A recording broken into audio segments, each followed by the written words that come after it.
Dahod rural Dahod town B division police station વિસ્તારમાં industrial area આવેલા છે અને તે વિસ્તારોમાં કન્સ્ટ્રક્શનના કામો પૂરજોશમાં ચાલતા હોવાથી ત્યાં રોજગારી અર્થે પરપ્રાંતીય માણસો આવીને રહે છે અને જિલ્લાના પોલીસ સ્ટેશનો વિસ્તારોમાં ધાડ લૂંટ ઘરફોડ ચોરી જેવા મિલકત સંબંધી ગુનાઓ અવારનવાર બનવા પૈકીનું એક કારણ ભંગારનો ધંધો કરતા માણસો હોય છે। તેઓ ભંગારનો માલ સામાન કોઈ પણ વ્યક્તિ પાસેથી ખરીદતા હોય છે, જેના કારણે ભંગાર ઉઘરાવવાની ફેરી કરતા ઈસમો નાની મોટી ચોરીઓ કરી ભંગાર વેચે છે અને આવા પ્રકારની ચોરીનો માલ તેઓ રાખતા હોય છે અને લોકો કાયદેસરની પ્રક્રિયામાં પડવાને બદલે આવી નાની ચોરીઓની ફરિયાદો કરતા નથી અને ભંગારનો ધંધો કરનાર ફેરી કરનાર માણસો મોટે ભાગે પરપ્રાંતીય હોય છે અને તેઓ ગુનો કર્યા પછી પોતાના વતનમાં જતા રહેતા હોય છે, જેના કારણે તેઓને પકડવા માટે પોલીસને મુશ્કેલીઓ પડી રહી છે। જેથી ભંગારનો ધંધો કરતા વેપારીઓએ પણ રજીસ્ટર કરવું ફરજિયાત છે।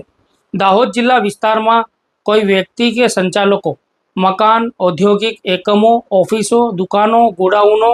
કોલ્ડ સ્ટોરેજ વગેરે ભાડે આપે ત્યારે ઘરઘાટી મજૂરો રાખે ત્યારે સંબંધિત પોલીસ સ્ટેશનને જાણ કર્યા સિવાય કોઈ વ્યક્તિને મકાન ભાડે આપી શકશે નહીં અને ભાડે આપેલા મકાનની વિગત ભાડુઆત અને સંબંધિત સંચાલક કે જેઓએ ભાડુઆતની ઓળખાણ આપેલી હોય તે માહિતી નજીકના પોલીસ સ્ટેશનમાં આપવાની રહેશે।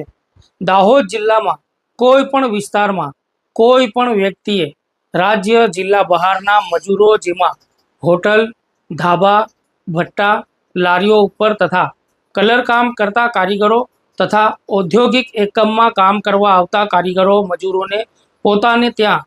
કામદાર તરીકે રાખવા અંગે મકાન માલિકે સંબંધિત પોલીસ સ્ટેશન ખાતે નોંધણી કરાવવાની રહેશે અને આ તમામ જાહેરનામાનો ભંગ અથવા ઉલ્લંઘન કરનારા વ્યક્તિ ઉપર મદદ કરનારા વ્યક્તિ વિરુદ્ધ ભારતીય ન્યાય સંહિતા 2023ની કલમ 223 મુજબ પોલીસ દ્વારા કાર્યવાહી કરવામાં આવશે અને આ જાહેરનામાનું ચુસ્તપણે પાલન કરાવવા માટે જિલ્લાના તમામ પોલીસ અધિકારીઓ અને કર્મચારીઓને સૂચન કરવામાં આવ્યું છે।